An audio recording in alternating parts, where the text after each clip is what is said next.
What makes a person truly unshakable? Not money, not status, not even talent.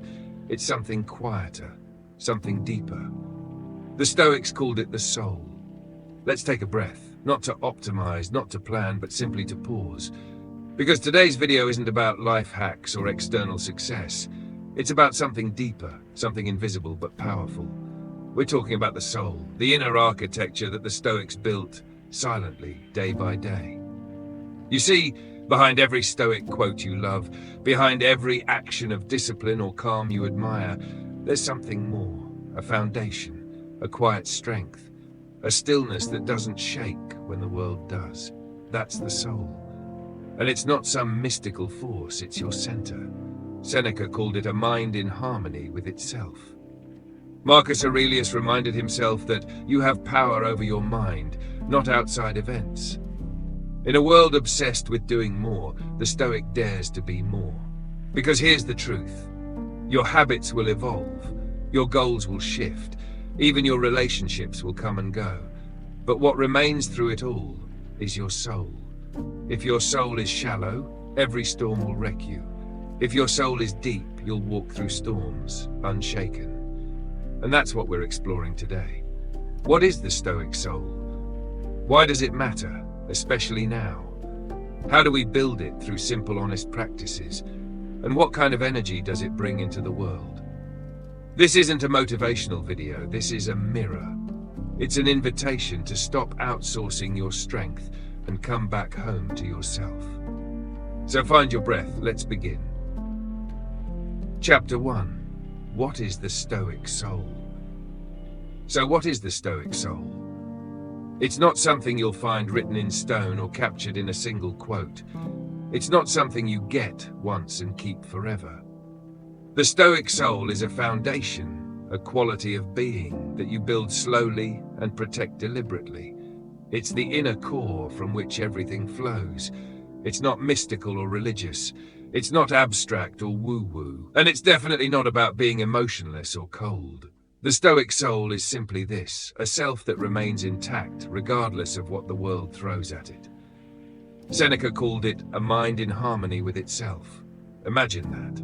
Not perfect, not painless, but in harmony, stable, self-aligned, and not dependent on anything external to feel whole. That's rare today. Most of us grow up believing we'll feel strong once we're admired, once we succeed, once we're validated. But the Stoics knew all that can vanish. So they asked, what remains when everything else falls away? And their answer, the soul. Not the soul as in some divine spirit, but the deep character that can't be seen, only felt. You feel it in someone's presence, how they speak, how they stand still in chaos, how they don't crumble when ignored, or lash out when challenged. Think of a mountain. Whether the sky is clear or stormy, it stands. The Stoic soul is that kind of presence. It doesn't hide from storms. It endures them calmly. It's not passive. It's deeply active, but always rooted. It's the quiet power of someone who no longer performs, no longer proves, no longer plays a role for attention. It's strength without aggression. It's dignity without arrogance. It's conviction without drama. To the Stoic, the soul is the only thing truly worth cultivating. Money, fame, status, those are all external. You can win them and lose them. You can chase them endlessly and still feel empty. But if your inner world is stable, if your core is rooted in truth, discipline, wisdom, then nothing outside you can destroy who you are inside. And that's the point. You can be rich and shallow or poor and deep. You can have followers and feel hollow, or be unknown and feel full. Depth isn't about circumstance, it's about choice. And that choice starts by deciding what matters more, image or integrity. The Stoic chooses integrity, and from that choice they begin shaping their soul, not just once but daily. Not for show, not for praise, but because the deeper your roots, the less you fear the wind. Chapter 2. Why depth matters. We live in a time of constant stimulation. We scroll, swipe, react. We multitask our way through each day, always consuming, always doing, but rarely being. Life has gotten louder, faster, more demanding, but has it gotten deeper? Most people feel overwhelmed not because they're weak, but because they're unanchored. They've built a life that looks full from the outside, achievements, connections, checklists, but inside there's little stillness, little clarity, little peace. That's why soul depth matters. It's what keeps you whole when the outer world breaks apart. Without it, you're fragile, tossed by opinions, knocked down by failure, addicted to approval. But with it, you're grounded. Not because life is easy, but because your center is real. Let's look closer. A person without depth reacts to everything. Criticism feels like an attack. Silence feels like rejection. A delay feels like defeat. Their self-worth rises and falls with every response from the world. But someone with soul depth, they respond. They don't panic in discomfort. They don't need to defend themselves in every argument. They have space between the trigger and the reaction. And in that space, there's choice. You can feel when someone has that kind of inner gravity. They might not talk much. They don't need to. Their presence says more than their words. They listen fully. They don't flinch under tension. They make you feel calm, not by fixing anything, but simply by being still inside themselves. Depth isn't about being perfect. It's about being principled. It's about knowing who you are when no one's watching and choosing to live by that, even when it costs you. In modern life, the temptation is to be wide. Have more, do more, post more. But the Stoic says, be deep. Because when the applause fades, when the phone dies, when you're alone with your mind, it's depth that keeps you steady. Marcus Aurelius never sought the spotlight. He wrote in private to himself in the quiet of early mornings to shape his character before the world demanded his crown. He understood that if your center is shallow, the pressure of life will crush you. But if your center is deep, you can carry great weight without falling. Depth is built through reflection, through restraint, through asking hard questions like, what do I value more, attention or alignment? Am I building a life that looks good or one that feels true? And that's why the Stoic soul matters, because storms are not optional, but collapses. When your soul is deep, chaos becomes your teacher, not your enemy. Chapter 3. Practices that build soul depth. So how do you actually build depth? The Stoics weren't dreamers, they were doers. For them, philosophy wasn't just something to read, it was something to live. And depth, for the Stoic, wasn't the result of comfort or luck. It was the result of deliberate practice, repeated, refined, and often quiet. Let's explore 5 Stoic practices that deepen the soul. Not as theory, but as a way of being. 1. Daily solitude. Not escape, but return. In a noisy world, solitude feels like rebellion. It's not about isolating yourself or avoiding life. It's about coming back to your core. 10 minutes a day, no phone, no stimulation, just silence, breath, and presence. That's where the soul speaks. Seneca said, withdraw into yourself as much as you can. And he wasn't advocating for hiding. He was advocating for centering, finding your thoughts again before the world pulls them in every direction. 2. Serve without seeking credit. In a culture that rewards self-promotion, this one cuts deep. Do something good and don't tell anyone. Give. Help. Support. Not for applause, not for likes, not to be praised as virtuous, but because it aligns with who you want to be. The Stoics believed that virtue was its own reward, that if the action is good, the outcome doesn't need to be noticed. This practice rewires your ego. It replaces, look at me, with I know who I am. 3. Choose meaning over momentum. Busy is easy. Purposeful is hard. Many people run through life like a treadmill, constant motion but no movement. Stoic practice means slowing down enough to ask, why am I doing this? Does this align with who I want to become? The more you choose meaningful actions, even if they're small, the more your life reflects depth. Depth doesn't scream. It shows in the quiet choices you make when no one is watching. 4. Cultivate awe. It may sound poetic, but this is one of the Stoics' most powerful tools. To look up, to see the stars, to walk among trees, to remember how small you are and how that smallness is beautiful. Marcus Aurelius constantly reminded himself of the vastness of nature and the brevity of life. Why? Because awe humbles you, and humility is the door to wisdom. The soul grows deep when it kneels before the infinite. 5. Ask better questions. Modern life trains us to ask, what did I achieve? What do I look like? What do others think? But depth begins with better questions. Did I act with integrity today? Was I honest when it was hard? Did I stay true to my values even when no one else would? Ask these daily. Journal them. Reflect without judgment. You're not trying to be perfect, you're trying to be anchored. And with time, these small questions reshape you, from reactive to intentional, from distracted to present, from shallow to soul-rooted. Chapter 4. The energy of a deep Stoic soul. You can feel it the moment they walk in the room. They don't speak loudly, they don't dominate, they don't try to impress. But somehow everything feels calmer when they're there. That's the energy of someone with soul depth. Not power that demands attention, but presence that draws respect. The Stoic doesn't chase approval. They carry alignment, and that alignment speaks louder than words. This kind of energy is rare. Most of what we see today is performance, curated, calculated, loud, but soul depth, it's the opposite. It's quiet.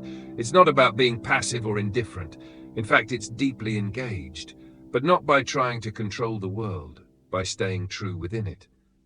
Think of someone like Marcus Aurelius. He had all the power in the world, yet he never bragged.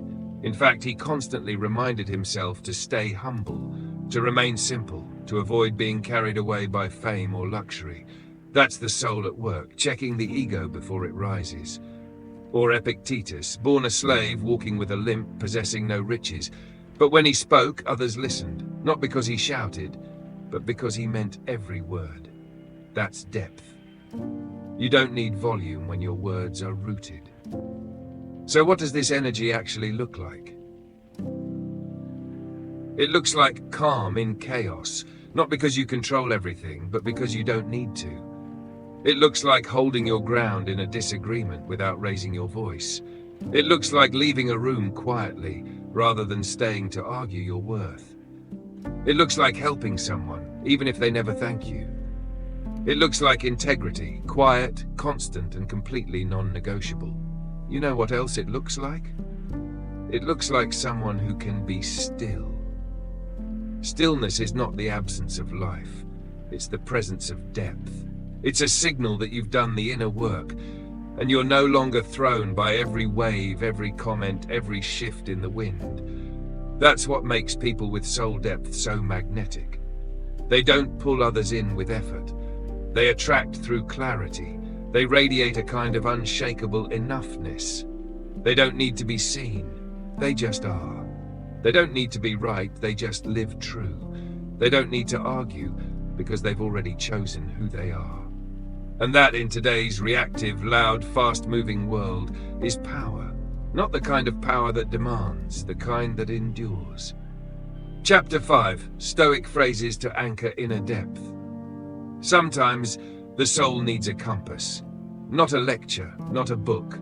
Just a single sentence, something short, strong, and steady that brings you back to yourself when life tries to pull you away. The Stoics understood the power of language. They wrote to themselves, for themselves, not to be quoted, but to stay grounded. Today we call them quotes, but to them these were anchors, phrases they carried through war, exile, illness, betrayal. Let's walk through a few. 1. Let my life echo beyond noise. You don't need to speak louder, you need to live truer. This phrase reminds you that the most powerful messages are often silent, revealed through action, not explanation. When the world gets loud, return to your own signal. 2. Stillness is not the absence of movement, but the presence of meaning. Stillness isn't laziness, it's clarity. It's choosing your steps with intention, not reaction. This phrase brings you back when you're rushing for no reason, reminding you that depth doesn't grow in speed, but in stillness. 3. I trade performance for presence. There's a moment when you stop performing, for parents, for peers, for approval, and you simply show up. This phrase signals that moment, a declaration: I'm done proving, I'm ready to be. 4. Let virtue be the soil of my soul. Not fame, not comfort, not strategy, but virtue. This is the Stoic root, the idea that who you are matters more than what you have. When you act from principle, not pressure, your soul grows deep. 5. Depth over display, always. This is a filter. Use it before you post, before you speak, before you chase. Are you showing off or showing up? Are you curating or connecting? Depth doesn't need an audience, it needs honesty. These phrases are not decorations, they're tools. You carry them into meetings, into heartbreak, into silence, into battle. You repeat them not because you forget, but because the world keeps trying to make you forget. So choose 1 or 2. Write it down, keep it near, whisper it when your hands shake or your ego rises. The soul is shaped not in grand speeches, but in quiet repetitions of truth. Conclusion. Build a soul that doesn't shake. In a world obsessed with noise, with performance, with proving, choosing stillness, choosing substance, choosing soul is a quiet act of rebellion. You don't need to be the loudest. You don't need to win every room. You don't need to chase the spotlight to matter. What you need is depth. Because storms are coming. Always. Rejection. Uncertainty, change. You can't control them, but you can prepare your foundation. And that's the Stoic invitation. Build a soul that doesn't shake. Not one that's hard and cold, but one that's clear, principled, and rooted in something more than reaction. You won't do it in a day. You'll do it in moments. In the way you pause before speaking, in the way you walk away from what no longer aligns, in the way you choose virtue over vanity, presence over performance. That's how the Stoic builds. Stone by stone, day by day, not for applause, but for alignment, not for perfection, but for peace. And the truth is, no one may notice, but you will feel it. You'll feel it when life shakes and you don't collapse. You'll feel it when you lose and still walk in dignity. You'll feel it when you're alone and still feel whole. So let this video be a mirror, not just something to watch, but something to reflect through. Ask yourself, where is my soul anchored? What am I building when no one's watching? What will remain when everything else fades?